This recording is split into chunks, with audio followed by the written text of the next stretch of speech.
በቅርብ ሳመጣት በእናንተው ፊት የጠየቅኩት። ሲቀጥል እዩት፣ ሁላችሁም ወደ ኋላ ብላችሁ ቪዲዮዎች ማየት ትችላላችሁ። የምሬ ነው እውነት። ፍቅርንም ወደ ሚዲያ ያመጣኋት እኔ ነኝ ካያችሁ፣ ሩታንም ሄርሜላንም እኔ ነኝ ወደ ሚዲያ ያመጣኋቸው። ግን ወደ ሚዲያ ያመጣው እንዴት ነው? እኔ ላይ እንደመጠቀም ነው እየሆኑብኝ ያሉት ማለት ነው። እና አስታርቃለሁ ብላ መታ የራሷን ፍቅርና የራሷን ስሜት የገለጸች ጀግናዋ ፍቅርዬ መታለች እንግዲህ ማለት ነው።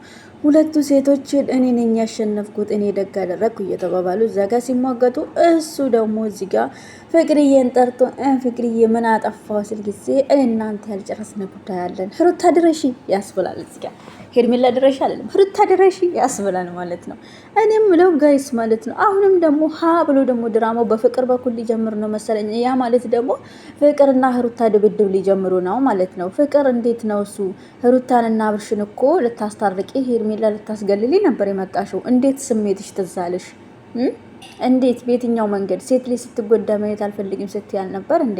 ሰላም ቤተሰብ እንዴት ናችሁ? ለቻናሌ አዲስ ከሆናችሁ ላይክ እና ሼር ሰብስክራይብ ማድረጋችሁ እንዳትረሱ። በጣም ስላስገረመኝ ነውና እና ሲቀጣጥል ደግሞ አብርሽ እኔ ነኝ እኮ ሁሉንም ሶሻል ሚዲያ ላይ ያመጣኋቸው ሰው በእኔ ነው እንዲም እየተጠቀሙ ያሉት እያለን ያለው። እኔ የምለው ማንኛው ይሁን በማ እየተጠቀሙ ያለው ሁላችሁም የራሳችሁን ስሜት እያንጸባረቃችሁና የራሳችሁን ቢዝነስ እየሰራችሁ እንደሆነ እናውቃለን። ነገር ግን እኛ ትክክለኛ ስናቅ አፍቃሪ ሆና እንደመጣች ነበረ። ፍቅርም ፍቅረኛ እንደሆነ ሆና እንደመጣች ነው የምናውቀው። ፍቅረኛ እንደሆነ ነበር የምናውቀው። ግን ከፍቅር ጋርም ያልጨረስከው ነገር እንዳለ ፍቅር እየተናገረች ነው። አሁን ሩታም በመሀል መጣች ከፍቅር ቀጥላ። ሩታ ስትመጣም እንደዚህ ይኸው በፍቅር ምክንያት ኤልዱ አመጣቻት። ገባችሁ ድራማ ውስጥ ትዳር መሰረታችሁ፣ ወለዳችሁ፣ አየናችሁ። ታዲያ ከዛን ቀን ጀምሮ ማን ነው ማለት እየተጠቀመ ያለው ነው? አንተ ሴቶቹን እንደ ዳይፐር እየቀያየርክ መጠቀም ፈልገህ ነው? እኔ ያልገባኝ ነገር ያ ነው ጋይስ። ምንድነው እሱ ሀሳብ? ሳይሆኑ እኮ አንተ ነህ በሴቶቹ ላይ በህይወታቸው ላይ ህይወታቸውን ምስቅልቅል እያደረግ እየተጫወትክባቸው። እዚህ ጋር ደግሞ ስንመጣ ሄርሜላንም ወደ ሶሻል ሚዲያ አቤል ቢያመጣትም ሄርሜላንም አቤል አይደለም ያመጣ ካንተ ነህ ያመጣሃት ማለት ነው። ስለዚህ ከሄርሜላ ጋርም ያለ ድራማ ነበር ማለት ነው። ያንና ራሴ በራሴ አንደበት ነው የተናገርከው። እኛ ሄርሜላን አቤል ነበረ አንተ እንድታጽናና ብሎ ሲያመጣ ያወቅነው።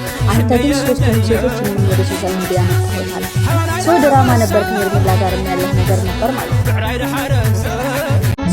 ከሄርሜላ ጋርም ድራማህን ነበር የምታካክደው፣ ከፍቅርም ጋር እንደዛው። ታዲያ ማነው ትክክለኛ ህይወት ያንተ? ሩታ ወልዳም ድራማ ነበር ማለት ነው። አረ እናንተ ግን ምን አይነት ስርዓተ ቢስ የሆናችሁ ሰዎች ናችሁ? የድራማው መስመር እኮ ጭራሽ ነው ወዲህ ነው ጠፋችሁ።